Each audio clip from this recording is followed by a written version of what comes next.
So it's reminded that it's been suggested that every character and symbol and archetype in every story represents an aspect of our psyche. Mullah Nasruddin was totally fed up with his donkey. Every day he found something else that he could complain about with his donkey. It ate too much, it didn't come when it was called, it was lazy. So he decided that he would take this donkey down to the marketplace and sell it off.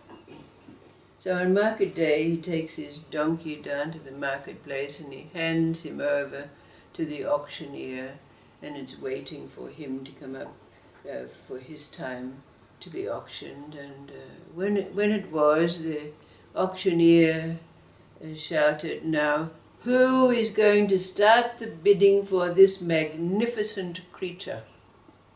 And Mullah Nasruddin picked up his ears and started the bidding.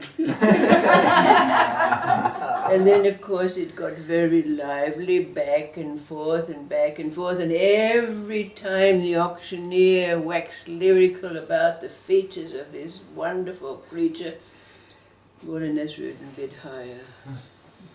And so it went on until finally it came down to him and a farmer. So back and forth they went, and finally it was the Mullah Nasruddin who came out on top. He paid 40 gold pieces for the donkey, which was only worth about 20. But anyway, as he was leading his donkey away, he congratulated himself on his bidding abilities, his discernment about how to choose a donkey, and so forth and so on. And there's a story about a couple who fought all the time. They argued about every little thing, an ant crawling across the floor, a fly walking up the wall. And every day they would get into these arguments that sometimes got very heated, until they decided that the matchmaker who had brought them together had made a terrible, terrible mistake, and that they should get a divorce. So they decided to go off to the priest to make the usual arrangements so that their marriage could be ceased or annulled, or whatever it is that one does. But when they were in front of the priest said, "Yes, well, we can start the necessary proceedings to complete this divorce, but I want to ask you, will you do one thing for me before you come back tomorrow, and we'll begin?" And of course this couple, they were not particularly pious or religious, but of course they had been married, and they did come to the priest for a divorce.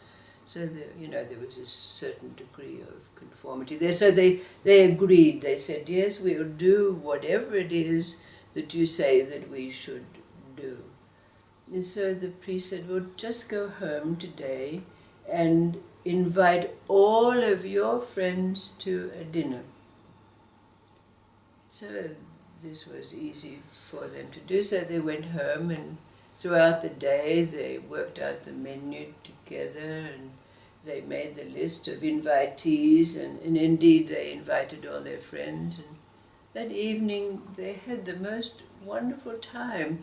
The friends that they were with reminisced about the good times they'd had together, and it was a really very affable and very, very pleasant evening. Of course, there was a lot of alcohol flowing and good food. And in the midst of all of this, the husband leaned over to the wife and said, "Wife, really, despite all of our differences, we've had some good times together. So please, before you leave the house, take whatever it is that you treasure in all of our home. And so the wife just had a little smile to herself, and they went on with their evening, and it got more festive, and the husband got more and more drunk, until finally the dinner came to an end, and most of the guests were leaving except those ones who had their head in the soup bowl because they were too drunk to get up. And so when all of this was over, the wife had her husband taken out of the house and taken down to her father and mother's house, which wasn't too far away. And when the husband woke up in the morning, he's in his post-drunken stupor. He said, "What's going on? Where am I?"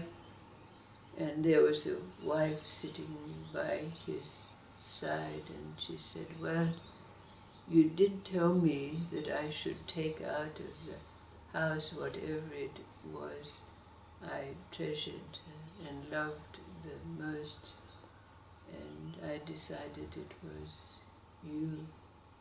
So with a big smile on his face, of course the husband and wife were reconciled, and one said to the other, "Well, that priest knew what he was on about, didn't he?"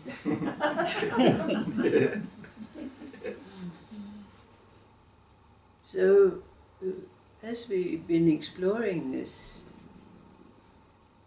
divine psychology, knowing that it's to do with the psyche, there are two questions that have arisen.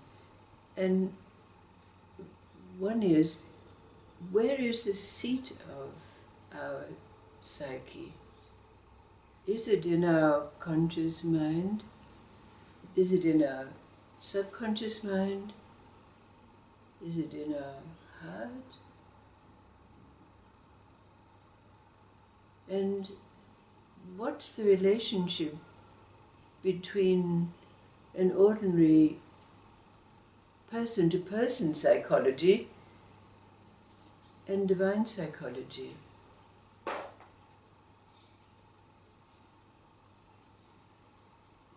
So it's thought that we have to resolve these questions. And what endeavor does that begin in us if we search for our psyche in our self? Where is the seat of this psyche that seems to have so many aspects? If every story and every character and symbol and archetype in every story is an aspect, a representation of our own psyche, what a complex and amazing thing it is. But where is it in us? Where does it arise from? And then, of course, that leads us on to the question, then what is the relationship between psychology as we know it, usually one-on-one, and divine psychology? Where is this leading us, do you feel?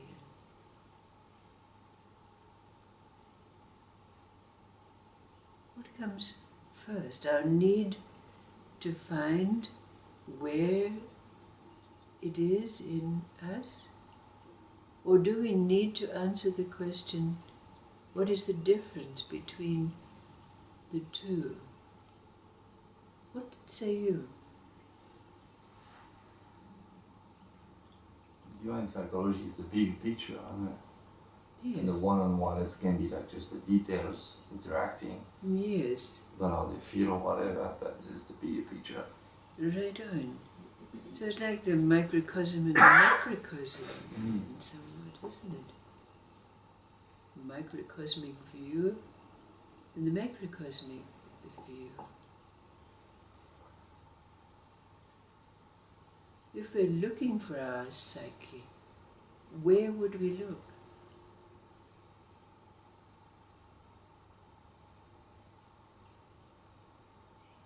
Is it microscopic?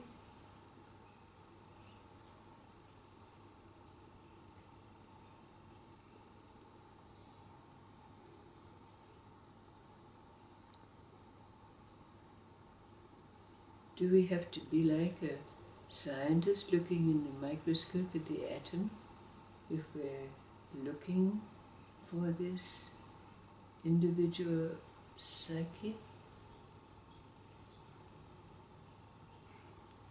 So wouldn't individual psyche have to do with mind? Because it's looking. Yes. It's looking for it, so it has to do with mind. Yes. So then this innate need of the human being to be dissatisfied, that would have to be on a bigger picture because it's universal. Yes. So that would be beyond mind. Yes.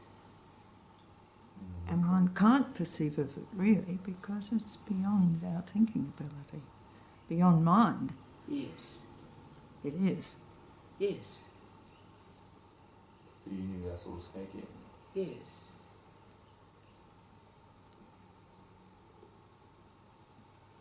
So this is leading us on a merry dance, isn't it? So then that would put it in the same category as feelings and emotions. Yes. The mind, we're talking about the mind. Yeah, the mind psyche. involvement. Yeah, once the mind gets into it, of course, then it's the ego and thinking. But this is beyond that. It's an outer, Yes. something outside.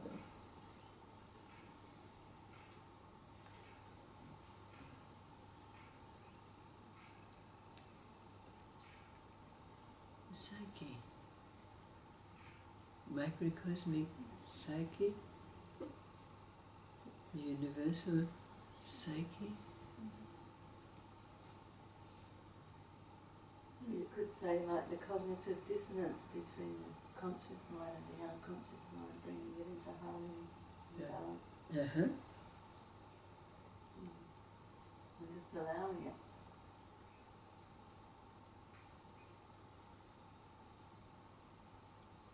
Thank you, thank you, thank you.